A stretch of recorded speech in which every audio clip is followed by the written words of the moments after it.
अस्सलाम वालेकुम दोस्तों, पाकिस्तान क्रिकेट टीम के बारे में बहुत सी नई अपडेट्स आ रही हैं जिनमें मॉर्नी मॉर्कल के बारे में बात करेंगे और पाकिस्तान के दौरा ऑस्ट्रेलिया के मुतालिक और बाबर आजम की कैप्टनसी को लेकर क्या चल रहा है। तो स्टार्ट करते हैं। मॉर्नी मॉर्कल ने अपने ओहदे से इस्तीफा दे दिया है, जो वर्ल्ड कप स्क्वाड में पाकिस्तान क्रिकेट टीम के साथ थे। और पाकिस्तान की जो बुरी परफॉर्मेंस रही है और पाकिस्तान की बॉलिंग जिस तरीके से एक्सपोज हुई है और फ्लॉप हुई है, और पाकिस्तान के जो नंबर वन स्टार्स बॉलर हैं शहीनशाह अफरीदी और हारिस रऊफ, और उसकी वजह से पाकिस्तान की जो मेरे ख्याल में इस वर्ल्ड कप में बॉलिंग की वजह से बेइज्जती हुई है, बातें सुननी पड़ी हैं पाकिस्तान की क्रिकेट को। और मॉर्निंग वॉरकल इससे बहुत ही उनको क्रिटिसिज्म का सामना था, और उन्होंने मजीद सोचा कि इससे बचने के लिए वो अपने ओहदे से इस्तीफा दे देते हैं, क्योंकि उनका अगले माह वैसे भी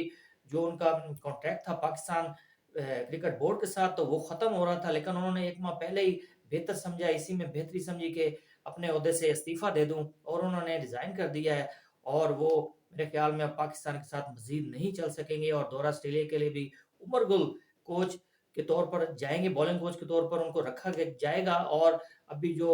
मिकी आर्थर है, तो उनके बारे में मेरे ख्याल में अभी बातें डिसाइड नहीं हुई हैं कि उनको चेंज करना है या नहीं। लेकिन पाकिस्तान के ओवरऑल जो पाकिस्तान की परफॉर्मेंस रही वर्ल्ड कप में, तो पाकिस्तान की टीम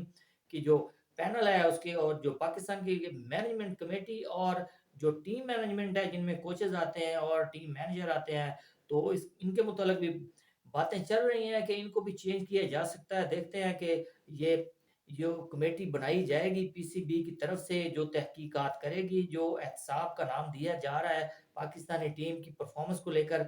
कि इनका एहतसाब किया जाएगा और उनसे रिपोर्ट ली जाएगी, और बाबर आजम, कैप्टन बाबर आजम को बुलाया जाएगा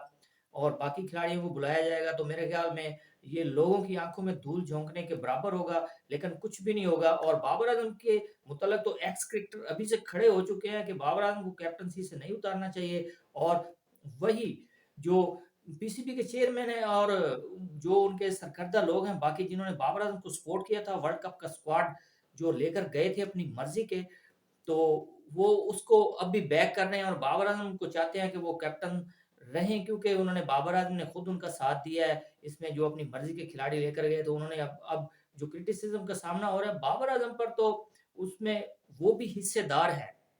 गो कि अब बाबर आजम को कैप्टन बरकरार रखने की बातें चल रही हैं, तो बाबर आजम को भी चाहिए कि भाई अपनी परफॉर्मेंस पर तवज्जो दें। और पाकिस्तान की टीम की जो ओवरऑल परफॉर्मेंस को देखा जाए, तो जो शहीनशाह अफरीदी और हारिस रऊफ ने गोल खिलाए, और वैसे हारिस रऊफ की तो क्या ही बात है, पाकिस्तान की तरफ से सबसे ज्यादा हाईएस्ट स्कोर खाने वाले वो बॉलर बनकर आए हैं, अपने नाम अवार्ड लेकर आए हैं, जो 500 से ज्यादा स्कोर खा के आए हैं वर्ल्ड कप में। और पाकिस्तान की उन्होंने एक हिस्ट्री क्रिएट कर दी है। वर्ल्ड कप में सबसे ज्यादा स्कोर खाने वाले बॉलर हैं हारिस रऊफ, और शहीनशाह अफरीदी को नए बॉल के साथ विकेट ही नहीं मिली, और टेल एंडर्स की विकेटें लेते रहे हैं। और उन्होंने जो पहले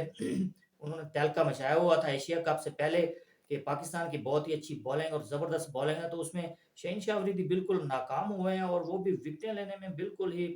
इस वर्ल्ड कप में बिल्कुल टोटली नाकाम रहे हैं, जिसमें आकिब जुवैद साहब ने उनको डिसऑन कर दिया है। जैसा कि उन्होंने जमान खान को लेकर कहा था कि ये जो नसीम शाह हैं उनसे ये अच्छे बॉलर हैं, और ये वर्ल्ड कप के स्क्वाड में और पाकिस्तान की टीम में जमान खान डिजर्व करते हैं, नसीम शाह नहीं। तो अब वो हारिस रऊफ को लेकर भी बातें करते थे, और शहीनशाह अफरीदी को जब उनकी परफॉर्मेंसेज आती थी तो उनको बिल्कुल वो बैक करते थे और उनकी तारीफों के पुल बांधते थे। लेकिन उन्होंने अब उनको डिसऑन कर दिया है। वो कह रहे थे कि हारिस रऊफ को तो मैंने टी20 के लिए तैयार किया हुआ था, आपने उनको क्यों रखा वनडे स्क्वाड में? तो पहले तो आप तारीफें कर रहे थे, लेकिन अब ऐसा क्यों कह रहे हैं आप? तो पाकिस्तान की टीम की अब परफॉर्मेंस की बार-बार बातें हो चुकी हैं, लेकिन पाकिस्तान की टीम के मज़े हैं, बहुत सारे पैसे मिलने वाले हैं पाकिस्तान की क्रिकेट टीम के खिलाड़ियों को, जिसकी वजह से ये इंज़माम उल हक कमिश्नर साहब रिटायर हो चुके हैं, जो कमीशन कि उन्होंने एजेंट कंपनी बना रखी थी, जिससे वो कमीशन लेते थे, और जो खिलाड़ी उन्होंने अपनी मर्जी के स्क्वाड में सॉरी पिक करवाए थे। तो अब खिलाड़ियों को बहुत सारा पैसा मिलने वाला है, जो वर्ल्ड कप के मद में पाकिस्तान के खिलाड़ी खेलने गए थे, तो आईसीसी की तरफ से भी, और मेरे ख्याल में 748 मिलियन का फिगर्स बताया जा रहा है, जो एक-एक खिलाड़ी को, फी खिलाड़ी जो पाकिस्तान क्रिकेट टीम का है उसको 60 लाख रुपए मिलेंगे इसमें से। और बाकी जो इनकी सेंट्रल कॉन्ट्रैक्ट की मद में रहते हैं, जो इनकी तनख्वाहें रुकी हुई हैं, और जो आईसीसी का रेवेन्यू आएगा उससे, और जो इनके ट्रैवलिंग और इनके टीए-डीए वगैरह बनते हैं उसकी मद में पैसे मिलेंगे, और बहुत सारा पैसा इकट्ठा होगा जो खिलाड़ियों को मिलेगा। तो इससे इंज़माम उल हक सब कमीशन लेते थे और जो भी इसमें जो इन्वॉल्व हैं, तो पीसीबी ने अब डिसाइड किया है कि इनसे तहकीकात का फैसला किया जाएगा और मेरे ख़्याल में क्या तहकीकात होनी है, जैसा कि पहले चलता आ रहा है सिस्टम इसी तरीके से चलता रहेगा और पाकिस्तान की क्रिकेट में कोई फ़िलहाल कोई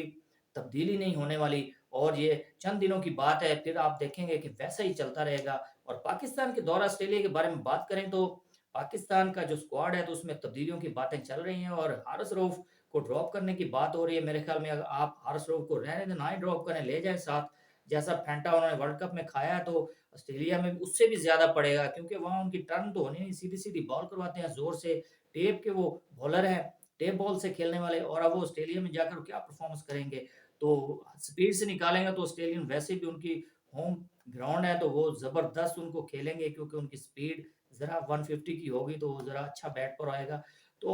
हारिस रऊफ को ड्रॉप करने की बातें चल रही हैं, लेकिन पाकिस्तान को अब बॉलर्स ढूँढने में नाकामी हो रही है, लेकिन डोमेस्टिक पर नज़र दौड़ाएँ, तो पाकिस्तान की डोमेस्टिक में भी बहुत अच्छे बॉलर हैं, मीर हमज़ा हैं और इसके अलावा एहसानुल्लाह हैं और नसीम शाह भी मेरे ख्याल में वापस आ जाएँगे रिकवर करके। जी, तो बातें चल रही हैं कि बाबर आज़म को टेस्ट टीम का कैप्टन बना दिया जाए और वनडे का जो कैप्टन होगा और टी20 का, तो उसके बारे में अभी डिसाइड करना बाकी है। पीसीबी ने एक्स क्रिकेटर्स को बुलाया है उनसे, वो कंसल्ट करेंगे। हफीज़ ने भी अपना इस्तीफ़ा वापस ले लिया, वो उनको भी बुलाया पीसीबी के चेयरमैन ने और वो हेल्प करेंगे उनको कैप्टन को ढूँढने में और पाकिस्तान की ये वैसे भी तरीक़ाकार रहा है, पाकिस्तान की अगर बुरी परफ़ॉर्मेंसेज़ होती हैं, तो पाकिस्तान की जो अब कैप्टन की दौड़ में जो शामिल हो चुके हैं खिलाड़ी, तो उनमें मेरे ख़्याल में शहीनशाह अफरीदी का नाम आ रहा है, लेकिन उनकी परफ़ॉर्मेंस को देखा जाए तो मेरे ख़्याल में टीम से भी बाहर होना चाहिए उनको और वो कैप्टन की दौड़ में शामिल हैं और मोहम्मद रिज़वान एक स्ट्रॉन्ग कंटेंडर के तौर पर सामने आएँगे। उनकी परफ़ॉर्मेंस एक श्रीलंका के सिवा उनकी क्या परफ़ॉर्मेंस रही है।